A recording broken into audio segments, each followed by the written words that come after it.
आज हम एक ऐसे वंश के बारे में बात करने जा रहे हैं। इसे सिर्फ वंश कहना उचित नहीं है, बल्कि इसे एक संस्कृति कहना चाहिए। यादवों का इतिहास भगवान विष्णु, ऋषि अत्रि, चंद्रमा, बुध, पुरुरवा इत्यादि से संबंधित है, जिसका उल्लेखन वेदों और पुराणों में मिलता है। यूरोपीय वंश में जो स्थान ग्रीक व रोमन लोगों का है, वही भारतीय इतिहास में यादवों का है। यादव हमेशा से ही पराक्रमी एवं स्वतंत्रता प्रिय जाति रही है। यादवों को यदुवंशी और अहीर से भी जाना जाता है। यादव यदुवंशी का अर्थ है महाराज यदु के वंशज। इन्हीं से यादव वंश की स्थापना हुई। और अहीर शब्द संस्कृत के आभीर शब्द का बिछड़ा हुआ स्वरूप है, इसका अर्थ है निडर। यादव समाज के 423 से भी ज़्यादा उपनाम हैं और इनमें से ज़्यादातर उत्तर भारत के अहीर और यादव से जाने जाते हैं और दिल्ली, हरियाणा, राजस्थान और उत्तर प्रदेश के कुछ इलाकों में इन्हें राव साहब से भी बुलाया जाता है। हरियाणा राज्य का नाम अहीरों के नाम पर ही है। हरि प्लस आना से मिलकर बनता है हरियाणा। हरि का अर्थ है भगवान विष्णु और भगवान श्री कृष्ण, और आना का अर्थ है वहाँ आए। तो महाभारत के टाइम भगवान श्री कृष्ण, जो विष्णु भगवान का स्वरूप है, यहाँ आए थे। तो इस प्रकार इस राज्य का नाम उन्हीं के नाम पर है। और भगवान कृष्ण ने अहीर वंश में जन्म लिया था, तो पहले इसे आभीर प्लस आना, आभीराना बोला जाता था। पर समय के साथ भाषा के बदलाव के कारण अहीराना और आखिर में हरियाणा हो गया। भारत की कुल आबादी का 22% भाग यादव वंश का है। भारत का 12.7% व्यापार यादव समाज के लोग करते हैं। भारत के अलावा नेपाल, श्रीलंका, पाकिस्तान, बांग्लादेश, रशिया और मध्य पूर्व में यादव मौजूद हैं और इसलिए इन्हें दुनिया के इतिहास की सबसे बड़ी जाति भी कहा जाता है। देश की आबादी के अलावा यादवों ने राजनीति, अर्थशास्त्र, इतिहास, विज्ञान, सैन्य, खगोल विज्ञान और अध्यात्म में एक बहुत बड़ा योगदान दिया है। यादवों को हिंदू धर्म में क्षत्रिय वर्ग की श्रेणी प्रदान की गई है और इस वंश में अनेक शूरवीर एवं चक्रवर्ती राजाओं ने जन्म लिया, जिन्होंने अपनी बुद्धि, बल और कौशल से अनेक साम्राज्य की स्थापना कर भारत और नेपाल में शासन किया। उनमें से कुछ इस प्रकार है। यादव डायनेस्टी, जिसे सीवना यादव डायनेस्टी से भी जाना जाता है, एक शाही भारतीय डायनेस्टी से प्रसिद्ध है, जिसने अपनी चरम पर तुंगाभद्रा से नर्मदा नदियों तक फैले एक साम्राज्य पर शासन किया, जिसमें वर्तमान में महाराष्ट्र, उत्तर कर्नाटक और मध्य प्रदेश के कुछ हिस्से शामिल हैं। यादव वंश की राजधानी देवगिरी थी, जिसे आज वर्तमान में महाराष्ट्र में दौलताबाद से जाना जाता है। यादवों के राजा ही मैसूर के महान राज्य और नेपाल के शासक बने। उत्तर कर्नाटक और मध्य प्रदेश के अलावा इन्होंने पूरे महाराष्ट्र पर अपना शासन स्थापित किया। जम्मू कश्मीर के आभिसार में भी यादव वंश का ही शासन था, जिसका राज्य झेलम व चिनाब नदियों के मध्य की पहाड़ियों में स्थापित था, जिसे वर्तमान में जम्मू कश्मीर में पूंछ, राजौरी और नौशेरा से जाना जाता है। यादवों के दर्जनों से ज़्यादा साम्राज्यों और अनेक सदियों के शासन के अंश आज भी मौजूद है और उनके द्वारा निर्मित प्राचीन धरोहर और साम्राज्यों के अवशेष आज तक भी मिलते रहते हैं। दक्षिण भारत के कई प्राचीन मंदिरों का निर्माण यादव राजाओं ने ही किया। यादव के राजवंश का विक्रमशिला और नालंदा विश्वविद्यालय के उत्कर्ष में एक बहुत बड़ा योगदान है। यादव वीरों और उनकी अजय नारायणी सेना ने महाभारत के युद्ध में अपना बेजोड़ शौर्य प्रदर्शन किया था और प्राचीन समय में तो कई राज्यों के सेनापति के पद सिर्फ अहीरों के लिए ही आरक्षित थे। आइए अब आपको यादवों के शौर्य से परिपूर्ण व गौरवमय इतिहास के कुछ पन्नों से भी रूबरू कराते हैं।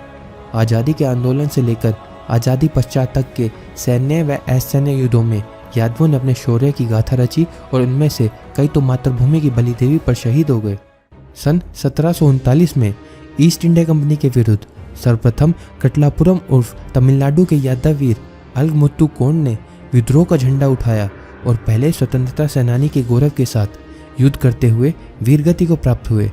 सन 1848 में रेवाड़ी हरियाणा के राव गोपाल देव, जिन्होंने अकेले ही 28 अंग्रेजों को मार गिराकर यादव पराक्रम का परिचय दिया। 10 मई 1857 के स्वतंत्रता संग्राम में यादवों ने प्रमुख भूमिका निभाई और रेवाड़ी के राव रामलाल ने दिल्ली पर धावा बोलने वाले क्रांतिकारियों का नेतृत्व कर आंदोलन को मजबूत किया। 18 नवंबर 1857 को स्वतंत्रता क्रांति के प्रमुख नायक रेवाड़ी नरेश राजा राव तुलाराम ने नारनौल हरियाणा में जनरल गोराल और उनकी सेना को जमकर टक्कर दी और इसी युद्ध के दौरान राव कृष्ण गोपाल ने कोराल्ट के हाथी पर अपने घोड़े से आक्रमण कर कोराल्ट का सर तलवार से काटकर अलग कर दिया और आंदोलन को गति प्रदान की। 18 नवंबर 1962 में भारत चीन युद्ध के दौरान यादव सैनिकों का पराक्रम व बलिदान भारत में आज तक सराहनीय माना जाता है, जिन्होंने अपने प्राणों की आहुति देकर राष्ट्र के मान सम्मान और गौरव को बढ़ाया। और तब विश्व इतिहास में ऐसा पहली बार हुआ कि किसी विरोधी सैनिक देश ने दूसरे देश के सैनिकों के शौर्य की तारीफ की हो। 13 कुमाऊं रेजिमेंट, जिसका दूसरा नाम वीर अहिर भी है, के 114 सैनिक जो वीरगति को प्राप्त हुए थे, उन्होंने चीन के 1300 से भी ज़्यादा सैनिकों को मार गिराया था और युद्ध विराम के लिए मजबूर कर दिया था। और इन्हीं यादव वीरों की याद और सम्मान में चुशूल से 12 किलोमीटर की दूरी पर एक स्मारक बनाया गया, जिसमें सभी वीर सैनिकों के नाम अंकित किए गए और रेजांगला में ही अहिर धाम की स्थापना भी की गई। दोस्तों, अब जानते हैं यादव वंश की उत्पत्ति और भगवान श्री कृष्ण के यादव कुल में जन्म के बारे में। संसार के महानतम वंशों में से एक यादव वंश बहुत विशाल है। अन्य जातियां अधिकतम मध्यकाल में अपना उल्लेखन पा सकी, लेकिन यादव जाति इस मायने में वैदिक जाति है कि इनके वंशों का उल्लेखन वेदों और पुराणों में मिलता है। विभिन्न धार्मिक और ऐतिहासिक ग्रंथों के अध्ययन के आधार पर चलो इसे जानते हैं। भगवान ब्रह्मा के 10 मानस पुत्र हुए, जिनमें से एक है ऋषि अत्रि। ऋषि अत्रि से चंद्रमा का जन्म हुआ और चंद्रमा से चंद्रवंश चला, और इसलिए यादवों को चंद्रवंशी क्षत्रिय भी कहा जाता है। चंद्रमा ने बृहस्पति की पत्नी तारा से विवाह किया, जिससे उन्हें बुध नाम का पुत्र उत्पन्न हुआ। बुध से पुरुरवा, पुरुरवा से आयु, और आयु के पुत्र हुए नहुष। नहुष के 6 पुत्रों में बड़े पुत्र यति सन्यासी हो गए, इसलिए उनके दूसरे पुत्र ययाति राजा हुए। महाराज ययाति की 2 रानियों से उन्हें 5 पुत्र थे, जिन्होंने संपूर्ण धरती पर राज किया और अपने कुल का दूर दूर तक विस्तार किया। ययाति के पुत्रों से ही समस्त वंश चले। इन 5 पुत्रों में से राजकुमार पुरु में आगे चलकर पांडव हुए थे, और उनके सबसे बड़े पुत्र महाराज यदु से यादव वंश की स्थापना हुई। भगवान श्री कृष्ण का जन्म भी इसी वंश में हुआ। यदु के 4 पुत्रों में से उनके दूसरे पुत्र राजकुमार क्रोष्टा ने राज्य का अधिग्रहण किया और पहले यदुवंशी शासक बन गए, जिनकी करीब 11 पीढ़ी के बाद आए राजा विद्रभ। राजा विद्रभ ने दक्षिण विद्रभ राज्य की स्थापना की, और विद्रभ के 3 पुत्रों में विद्रभ के बाद कृत राजा बने, और फिर कृत की करीब 20 पीढ़ी के बाद आए राजा शातवत। इनके 6 पुत्रों में से 2 ने नेतृत्व किया, अंधक और वृषणी।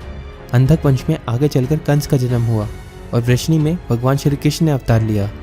वृषणी से देवमिद, देवमिद से सूरसेन, और सूरसेन से वासुदेव का जन्म हुआ, और वासुदेव से श्री कृष्ण का। जब जब धर्म ने अधर्म को नुकसान पहुंचाने का प्रयास किया है, तब तक भगवान ने अवतार लिया है। श्री कृष्ण के रूप में स्वयं भगवान विष्णु ने मनुष्य के रूप में अवतार लिया था, और श्री कृष्ण भगवान विष्णु के सबसे शक्तिशाली अवतारों में से एक है। यादव समुदाय का एक गौरवमय इतिहास और विरासत है, और जब जब जरूरत पड़ी है वह वीरता एवं शौर्य की गाथा रचते रहे हैं।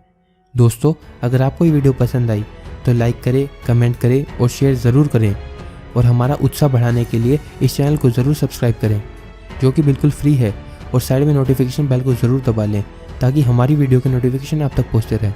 धन्यवाद दोस्तों, जय हिंद।